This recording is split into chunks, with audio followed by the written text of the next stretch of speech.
His name is Zunaid Lombard, and he's released his brand new EP. It's titled ZULO. Trix established an interest in the arts at an early age, experimenting with various creative departments, including filmmaking, game creation, graphic design, and poetry. And then eventually, of course, he's landed with music. Well, he's here to tell us more about his music. In 2011, he released his first mixed tape. It was titled Color Me Bad. Good morning. Welcome to Winning Live. How are you doing? I'm winning. All right, talk to us about all these different aspects. I talked about filmmaking, poetry. What is it about this creative space that you found comfort in? For me, I was always just a creative. Like, I just loved creating things, and just to have your own product in your hand was always fascinating to me, and it always made me feel good. So as a creative... All right, I'm going to ask you to pause a little bit so we can fix your mic in the meantime. But his name is Lil Trix. His EP is titled ZULO. All right, let's play you the video, and then we're going to fix that mic. So then we're going to come back and speak to Zunaid in a moment. I'll be in the mall the entire day. Don't wait up for me at supper, I'll be home at 8. To be honest, I don't know if I'ma graduate. I might cause my mommy daddy at a massive rate. Don't mistake true words for my true worth. Environmentalists will tell you it's a cruel world. I thought sooner would come a little sooner, but you could get in trouble for the bluebird. Dude on Facebook told me send your demo through, then was sent back to me like he never knew. Then I was on the charts, same time he was too. Alright, so before we went to that video, we had gremlins on the system, but it seems we've sorted those out. Let's continue our conversation with Lil Trix, who was talking about the creative space. Alright, before we're interrupted by that, let's go back.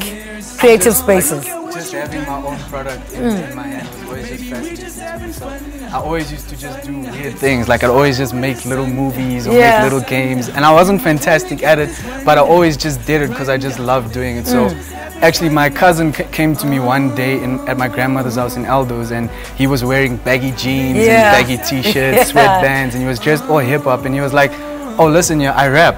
And I was like, oh, okay. He's like, yeah, you should do it with me. And I was like, okay, so I just kind of went with it. He was like, call yourself Lil Trix, you should call yourself a name that's not like your own name. So I was 11 years old, I just stuck with it, I went with it. And then music just came, like, because I always loved poetry, so the poetry actually helped me with music as well. And because of downloading instrumentals that weren't mine, and so I just taught myself how to make my own beats as well, so I don't need to also rely on other people, and I can always just be hands-on on the entire process. And talk to us about Color Me Bad. That was your first EP, I believe? No, it was actually my 8th mixtape. Alright, tell us a little bit about that. That was actually my first project on Blaze Entertainment. I was signed to an independent label, Blaze Entertainment, at the time, and that was just like, I always make music about what's happening in my life at the time, and I was just going through a couple of things at that time, and we released that project in March 2013, and we had features like Blaze was on there, Gigi Lamaine, Mauritian, so it done fairly well, but I don't think that it done as well as it could have. So I'm really just redeeming myself with this new EP that I just released. Let's talk about this new one, ZULO. I mean, what does that mean? What's the... ZULO is actually I'd like to think of it as like my self-titled project, because ZULO is actually my name. It's the first 2 letters of my first name and the first 2 letters of my surname, Zunaid Lombard. And it was actually given to me by a friend of mine, Keith. So I just decided to stick with it because that also, the majority of the subject matter on the project is very personal. It's the most personal stuff that I've ever written in my career. So I talk about just how much I hate my job, my day job, how much, school is just not working out as well as I wanted it to, and just everything that I've learned since parting ways with Blaze Entertainment in 2013. And who have you released the album with now? I mean, you say you left Blaze Entertainment. Blaze Entertainment. Who are you working with right now? It's independent at the moment. I'm signed with African Star Communications for PR. But the project wasn't released under any record label or anything, What's the risk in that, though? I don't think, like, there's definitely a risk because you need to do everything yourself, and it can be very exhausting. But there's a lot of advantages with it because, again, you don't need to rely on people, and you you know how the independent thing Yeah. is, so yeah. Okay, so what's on this album? What are we gonna find? You said it's something that's very personal, but yes. somebody who's switching, who puts on, you know, puts it on. What are they going to find when they get there? Well, I mean, if you listen to my previous projects, you can hear a bit of immaturity on there because I was still growing up, I was still learning. So I feel like right now, the point in my life right now, I'm at a different space. I know a lot more than I did before. So you definitely, you heard a 17-year-old on Color Me Bad. Now you're gonna hear a 22-year-old that's actually facing real life, you know, financial problems and everything like that, because I'm not like dependent on anybody right now. I don't have anybody looking over me and just, no, don't do that, don't do this. So What is it about music though that makes it worth waking up for?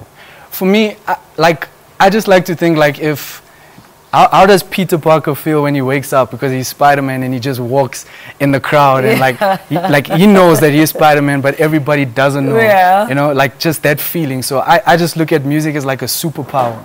So when I'm just walking in public, it's just like I have this superpower and these people have no idea what I'm capable of. But what makes you different though? South African hip-hop is finally finding itself. Yes. There's a South African sound to South African hip-hop at the moment. Yes. But what makes you different? Well, for me, I'm very, like I said, I'm very hands-on on the entire process. But for me, like, I used to be very optimistic, I used to be very confident, and I used to feel like I was the only one. Yeah. But now, since hip-hop has changed in South Africa, which is a good thing, it's an amazing thing, there is a lot of competition. But I definitely think when you do listen to my music, you'll definitely get a sense of because for me, the way I see most rappers, you know, it's just a case of going into the studio and listening to beats and just choosing beats.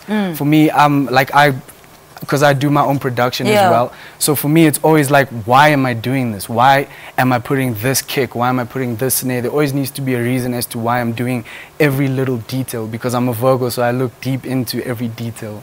All right, Lil Trix, thank you so much. Thank you so much for having me. He's got an EP out. It's titled ZULO. We'll hear more music from him in the next couple of minutes or so. All right, let's take a quick ad break.